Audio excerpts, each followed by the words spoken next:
Welcome back to my YouTube channel. तो आज हम देखेंगे MP board class 10th Hindi व्याकरण के कुछ अति महत्वपूर्ण प्रश्न।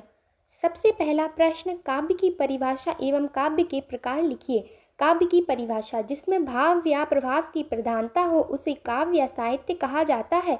काव्य के दो प्रकार होते हैं, श्रव्य काव्य और दृश्य काव्य। अगला प्रश्न, रस की परिभाषा लिखिए। किसी काव्य या साहित्य को पढ़ने, सुनने और देखने में श्रोता, पाठक और दर्शक को जिस आनंद की अनुभूति होती है उसे रस कहते हैं। रस के 10 प्रकार होते हैं। अगला प्रश्न, छंद किसे कहते हैं, इसके प्रकार लिखिए। छंद का शाब्दिक अर्थ है बंधन, अतः वर्ण, गति, यति एवं तुक आदि नियमों पर आधारित रचना को छंद कहते हैं। छंद के दो प्रकार होते हैं, मात्रिक छंद और वर्णिक छंद। अगला प्रश्न, दोहा छंद की परिभाषा उदाहरण सहित लिखिए। दोहा एक मात्रिक छंद है, इसमें 13 व 11 की यति से कुल 24 मात्राएं होती हैं। उदाहरण, करत करत अभ्यास ते जड़मति हो सुजान, रसरी या बद जात है सिल पर पड़त निशान। अगला प्रश्न, चौपाई छंद की परिभाषा उदाहरण सहित लिखिए। चौपाई एक सममात्रिक छंद है, इसमें प्रत्येक चरण में 16 मात्राएं होती हैं। उदाहरण, मंगल भवन अमंगलहारी, द्रवहु सुदशरथ अज्र विहारी।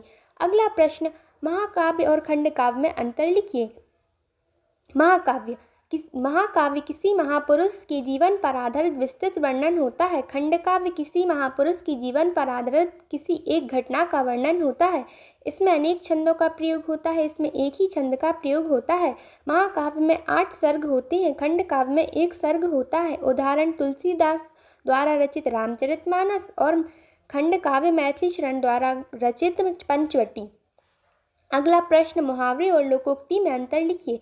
मुहावरा वाक्यांश होता है, लोकोक्ति पूर्ण होती है। मुहावरा का प्रयोग वाक्य के साथ जुड़कर होता है, लोकोक्ति पूर्ण रूप से स्वतंत्र होती है।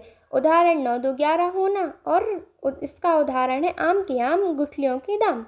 अगला प्रश्न, वाच्य की परिभाषा देते हुए समझाएं कि वाच्य किसे कहते हैं।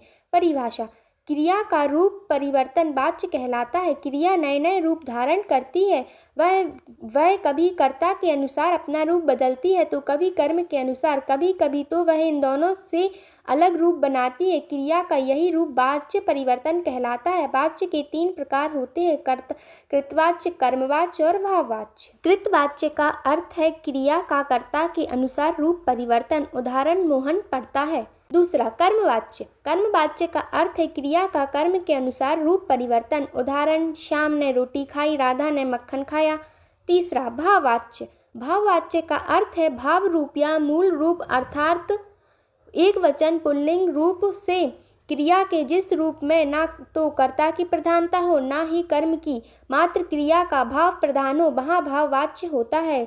माधुर्य गुण की परिभाषा लिखिए। जिस काव्य को सुनने से मन पुलकित हो जाए तथा कानों में मधुरता का आभास हो उसे ही माधुर्य गुण कहते हैं।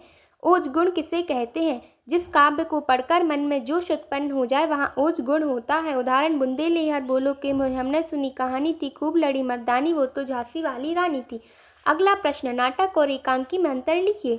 नाटक में अनेक अंक होते हैं, एकांकी में 1 अंक होता है। नाटक में पात्रों की संख्या अधिक होती है, एकांकी में पात्रों की संख्या कम होती है। अगला प्रश्न, वीर रस की परिभाषा लिखिए। सहृदय के हृदय में स्थित उत्साह नामक स्थायी भाव का जब विभाव, अनुभाव व संचारी भाव से संयोग होता है तब वहाँ वीर रस होता है। अमीधा शब्द शक्ति, जिस शब्द शक्ति से किसी शब्द के प्रचलित या मुख्य अर्थ का बोध होता है वहाँ अमीधा शब्द शक्ति कहलाती है। उदाहरण, अपना घर सबको प्यारा है, राम के पिता बीमार है। दूसरी शब्द शक्ति है लक्षणा शब्द शक्ति। जिस शब्द शक्ति से प्रचलित अर्थ या मुख्य अर्थ का बोध ना होकर उससे संबंधित अन्य अर्थ का बोध हो उसे लक्षणा शब्द शक्ति कहते हैं। वह शेर है, वह लड़का गधा है। व्यंजना शक्ति, शब्द की जिस शक्ति या व्यापार से प्रचलित अर्थ एवं लक्ष्यार्थ से भिन्न किसी तीसरे अर्थ का बोध होता है उसे व्यंजना शब्द शक्ति कहते हैं। उदाहरण, गौरी पूजनी जननी पठाई, करत प्रकाश फिरत फुलवाई।